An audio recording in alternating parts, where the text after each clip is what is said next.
l'heure de la rétrospective de l'actualité de la semaine en République démocratique du Congo. Bienvenue à tous sur Télé 50. L'actualité en début de semaine a été largement dominée par la clôture du 14e sommet de la francophonie à Kinshasa. Vous suivrez dans ces retours sur l'actualité les réactions de plusieurs chefs d'État présents à ces sommets. L'actualité, c'était aussi le lancement officiel du site internet du ministère de l'EPSP. Suivez.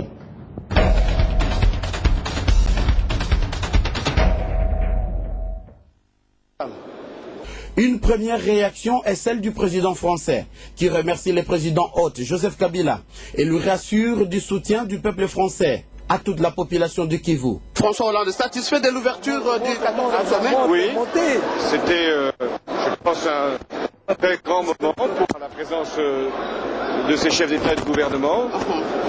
Et puis c'était un bon moment pour la francophonie et pour les valeurs qu'elle représente. Merci, Monsieur le Président. Le président du Burundi a quant à lui rassuré que son pays s'activera à la recherche de la solution définitive concernant la situation dans l'Est de la RDC. Le Burundi pourra donc, si une fois il est demandé, d'apporter sa contribution dans tous les domaines militaires, politiques et diplomatiques, en passant par l'Union africaine et les Nations unies. Et quelle est la position du Rwanda face à la situation dans l'Est de la RDC? Louise Mushikiwabo a représenté le Rwanda à ce 14e sommet de la francophonie.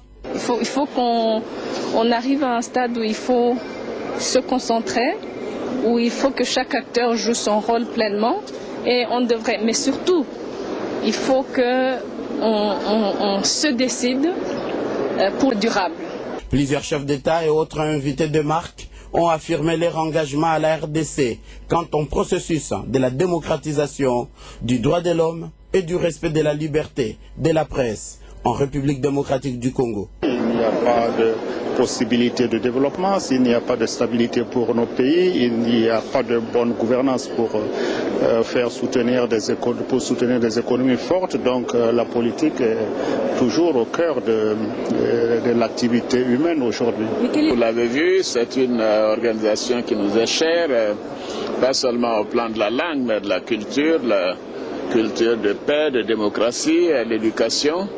C'est une grande organisation et nous sommes très heureux de participer à ce sommet, surtout à Kinshasa. Un président de qualité, beaucoup de chefs d'État et de gouvernement, beaucoup de délégations. Je crois que c'est un moment important pour la francophonie, pour la RDC également. Et je suis certain que les conclusions de ce sommet vont confirmer l'espoir de placer dans ce sommet. Merci. Les jeunes sont de plus en plus attirés par les nouveaux médias, notamment l'Internet. Mais la plupart du temps passé au net est rarement consacré à leur lecture générale. Et c'est pour renverser la tendance que le ministère de l'enseignement primaire, secondaire et professionnel a lancé un nouveau site internet qui se différencie d'avec le site administratif connu jusque-là. C'est un outil important que l'on vient de mettre au point, reconnaissent l'échantillon d'élèves présents à la cérémonie officielle de lancement intervenue ce lundi dans le salon Lubumbashi du Grand Hôtel Kinshasa. Il est intéressant, ça va beaucoup aider les élèves dans certaines matières. Tu peux aller comprendre des choses que vous apprenez à l'école, compléter les leçons et ce genre de choses. Donc je trouve que c'est très bien. Un outil important pour les élèves mais aussi pour les formateurs. C'est efficace parce que des fois nous manquons de documents, de supports. Oui. Là du moins il y a un support dont on peut se servir. Et il y a des exercices qui sont proposés. En dehors de livres et autres supports pédagogiques, des rencontres en ligne et en temps réel entre élèves et formateurs sont prévues. Bref, c'est un projet important qui a réussi de séduire l'OIF qui a appuyé sa mise en œuvre. Quand j'ai vu le ministre et que j'ai compris son engagement pour faire en sorte justement de relever ce défi qui est extrêmement important dans ce pays comme dans beaucoup d'autres pays, pour rendre accessible le plus vite possible aux instituteurs, aux enseignants et aux enfants, de rendre accessible justement tout ce qu'il faut pour que le français soit bien enseigné et permette aux jeunes de réussir. Instruire partout et à tout moment, c'est le leitmotiv du projet, le premier en tout cas en Afrique. Le deuxième sera mis au point très prochainement au Sénégal.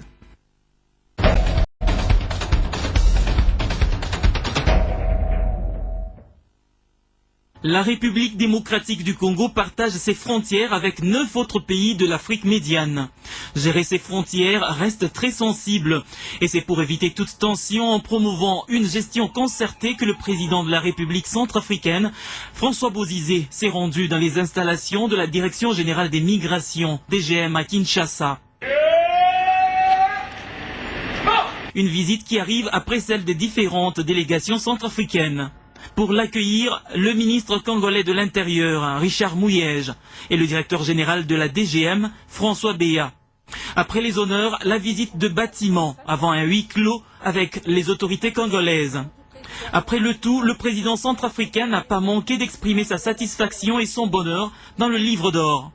Pour lui, les relations bilatérales entre son pays et la République démocratique du Congo ont encore de beaux jours. Les relations sud-sud sont beaucoup plus efficaces que les relations avec les puissances extérieures. Et avec le Congo, nous n'avons pas de problème. Donc l'affaire fait son chemin et beaucoup de choses vont se réaliser avec le temps. Comme la majorité des chefs d'État et de gouvernement qui ont effectué comme lui le déplacement de Kinshasa pour le 14e sommet de la francophonie, François Bozizé n'a pas manqué de condamner l'agression dont est victime la République démocratique du Congo. Le pays a connu beaucoup de soubresauts et la plupart de ces soubresauts sont provoqués par des personnes venues de l'extérieur. Et le directeur général de l'immigration ici présent m'a rendu visite à Bangui et nous en avons parlé.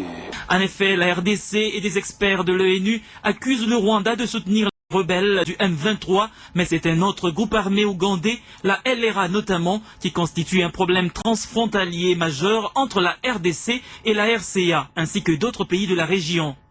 Et les deux pays cités sont déterminés à travailler de concert dans le domaine de la gestion des flux migratoires.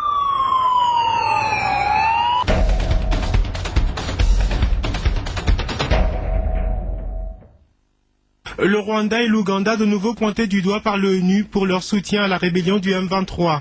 Le rapport final du groupe d'experts sur la RDC confirmant cela circule depuis quelques jours à l'ONU. Ces experts affirment que le Rwanda et l'Ouganda ont continué de soutenir les rebelles du M23 en juillet, août et septembre, en dépit d'une large condamnation internationale. Il s'agit, disent les experts, d'un appui militaire en armement, mais aussi en renseignement et conseil politique.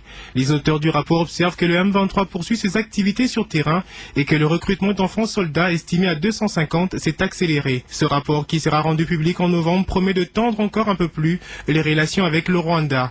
Entre-temps, les diplomates rwandais à l'ONU dénoncent des méthodes de travail du groupe d'experts qui, disent-ils, n'ont pas cherché à consulter Kigali avant de porter ces nouvelles accusations. Le Rwanda, pointé du doigt, continue de nier son implication. Son ministre des Affaires étrangères, qui représentait son pays à Kinshasa au 14e sommet de la francophonie, avait même manifesté le souci d'aider la RDC à mettre fin à cette rébellion. La situation à l'est de la RDC, on y travaille, la région y travaille et on devrait trouver une solution bientôt. Une vérité ou un semblant, Kigali cache bien son jeu. Pendant ce temps, sur terrain au Nord Kivu, c'est le statu quo entre les forces armées de la RDC et les rebelles du M23. Depuis quelques semaines, il n'y a plus de combat, la ligne de front est figée. Et contrairement à ce qui est dit à distance, la ville de Goma, capitale de la province, est bien sécurisée par l'armée régulière. La deuxième partie de la semaine a été dominée par le dépôt par le Premier ministre du projet du budget 2013 au bureau de l'Assemblée nationale. Toujours à la Chambre basse du Parlement, la motion de défiance contre le vice-premier ministre de la Défense a été rejetée par les députés. Vous suivrez également en fin de semaine les comptes rendus du dernier Conseil de ministres du gouvernement central. Et en sport, le tout-puissant Mazembe n'ira pas en finale de la Ligue des champion de la CAF, les Corbeaux ont été éliminés par le Tunisien de l'Espérance des Tunis.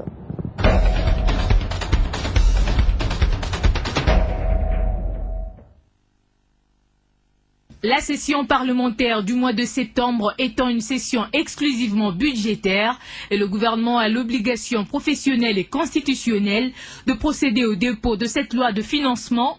Ce sont les mots de Matata Ponyo ce jeudi à l'Assemblée nationale. Selon le Premier ministre, le budget 2012 a été discuté au Parlement il y a 4 mois, qu'il a estimé performant. Et ce dépôt du projet du budget de l'État 2013 répond aux exigences de la Constitution. Nous avons pensé que la démocratie, c'est aussi le respect de la Constitution. Pour que l'action du gouvernement commence dès le 1er janvier 2013, il était donc de notre devoir de nous conformer aux exigences constitutionnelles, à la volonté de la population. Cette volonté veut que le budget soit déposé dans les temps. Budget déposé dans le délai, mais qu'en est-il de la question du chiffre? Le vice-premier ministre donne ici les grandes lignes. Les journalistes aiment bien les chiffres. Quand son Excellence, Monsieur le Premier ministre, parle d'un budget réaliste, c'est un budget réaliste d'abord en recettes par rapport à notre capacité réelle de mobilisation des recettes. Nous avons aujourd'hui une meilleure idée de c'est que notre capacité aujourd'hui, nous n'en sommes pas totalement satisfaits. Il nous faut encore fournir beaucoup d'efforts pour améliorer cette capacité de collecte des recettes. Les adorateurs des chiffres, ils vont attendre encore quelques jours, n'est-ce pas, et puis voilà, ce sera rendu public. Le chiffre n'a pas été révélé par le vice-premier ministre qui qualifie plus réaliste et par lequel le gouvernement pourra matérialiser les grandes actions.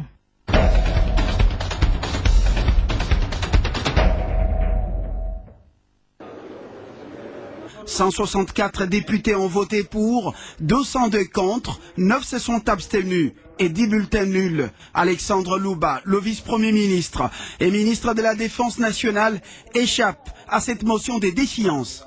Sans surprise, les députés de la majorité ont renforcé leur cohésion pour défendre ce ministre issu de leur rang. Le vote a été quelque peu serein.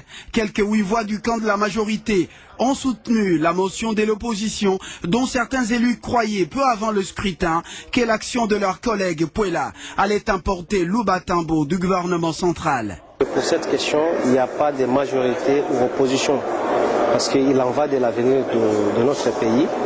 Et je pense que le ministre, le vice-premier ministre en charge de la défense doit tomber et il va tomber. Moi je suis sûr qu'il va tomber. Ce qui me garantissent, c'est tout d'abord le ministre n'a pas la maîtrise de question de l'Est. Au-delà du débat houleux qui a caractérisé cette plénière, il a été difficile de décoder une consigne de vote dans les propos des députés de la majorité abordés quelques heures avant le vote. La motivation de la motion n'était pas convaincante. Notre ami aurait dû poser la question générale de la réforme de l'armée.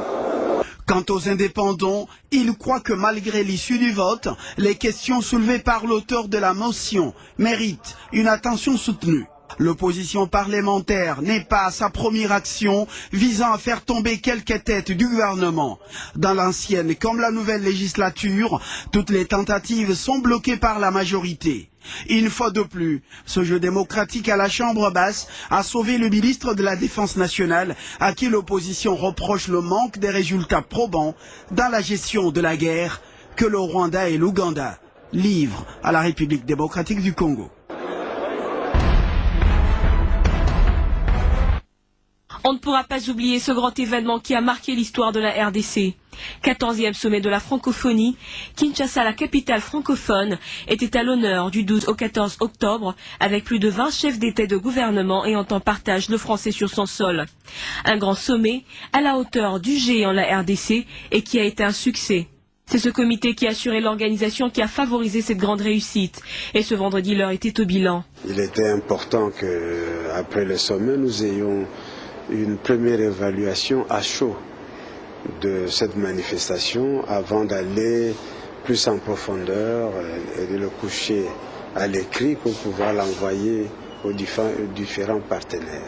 Je pense que c'est un élément important à dire, pas seulement pour l'équipe qui est nôtre, mais je crois que pour nous tous, tous les Congolais, nous avons réussi ce pari.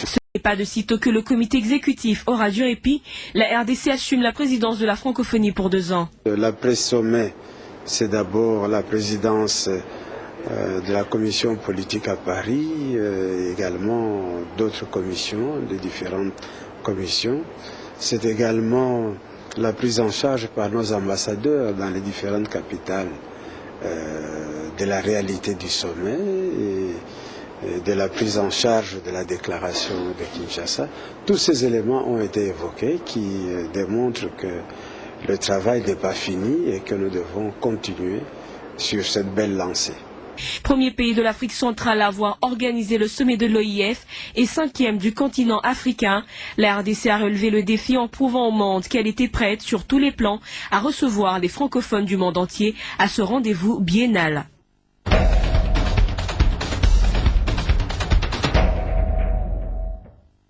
Trois points étaient inscrits à l'ordre du jour. Point d'information, approbation du relevé des décisions du Conseil des ministres du jeudi 11 octobre 2012, examen et adoption des textes.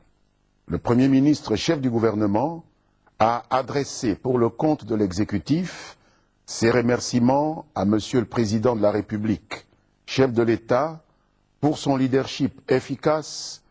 Le Premier ministre a adressé également ses félicitations au ministre des Affaires étrangères en charge de la francophonie et à toute son équipe qui se sont activement impliqués dans la mise en œuvre de ce grand événement.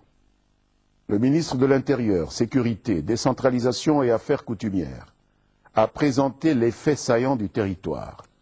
Il en ressort que la situation est relativement calme aux quatre coins du pays, excepté des foyers de tension enregistrés dans la partie est du territoire du fait de l'activisme des forces négatives locales et étrangères. Ces assaillants ont perdu 3 hommes dans les combats et ont été mis en déroute par les forces armées de la République démocratique du Congo, qui ont en plus capturé 7 d'entre eux qui auront à répondre de leur forfait devant la justice militaire congolaise. Troisième et dernier point de l'ordre du jour, examen et adoption des textes. Après débat et délibération, ces différents textes ont été approuvés par le Conseil des ministres et seront soumis aux institutions et autorités compétentes pour examen et adoption ou signature selon les cas. Le 14e sommet de chefs d'État et de gouvernement de pays ayant le français en partage a été un véritable succès. Succès reconnu également par les différentes délégations qui ont pris part à cette grande messe. Une réussite sur toute la ligne qui aurait pu tourner en un cuisant échec sans la participation active de la presse nationale qui a dû faire preuve de professionnalisme dans la couverture de cet événement désormais historique. C'est ce qui justifie cette rencontre au nom révélateur. Merci et bravo presse nationale de mots simples mais très profonds qui a réuni les grosses signatures de la presse congolaise, radio-télévision, presse en papier et presse en ligne qui ont eu à partager un moment de détente confraternelle avec un de leurs qui a coordonné les médias, Jean-Marie Kassamba. Toute la joie de ces hommes de médias, c'est la réussite de la couverture médiatique du 14e sommet. Je le félicite parce qu'il fait un bon travail, mais je nous félicite aussi parce que dans les dénuements, dans la difficulté, nous restons dignes. Dans la pauvreté, nous restons dignes, c'est ça qui est important. Le chef de l'État, hôte par excellence de cette grande conférence internationale, n'est pas resté indifférent à cette réussite, caractérisée par un esprit d'équipe. C'est pour aussi vous dire un grand merci à vous tous de la presse pour avoir participé à ce sommet et surtout pour la diffusion des images et le message. Selon Jean-Marie Kassamba, plus question de se sous-estimer en dépit des contraintes financières. La presse congolaise émerge et il y a encore de l'espoir. J'ai dit merci parce que n'eût été l'implication de la presse nationale, ces sommets auraient été un échec. Il y a encore une presse nationale responsable. Autre moment important de la soirée, les témoignages et l'échange de conseils entre confrères. Je remercie la générosité à Jean-Marie Kassamba. On a que tu as adopté, tu as coopté pour une énième fois. En tout cas, que faites à la caca, c'est la caca bien. Voilà une presse congolaise en pleine renaissance qui désormais est prête à couvrir des grands événements sans complaisance.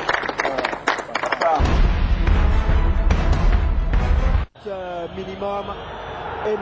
Diaka à l'instant. Contrairement à 2010, le stade d'Erades n'a pas porté bonheur au tout-puissant Mazembe de Lubumbashi. Les Congolais peuvent s'en mordre le doigt.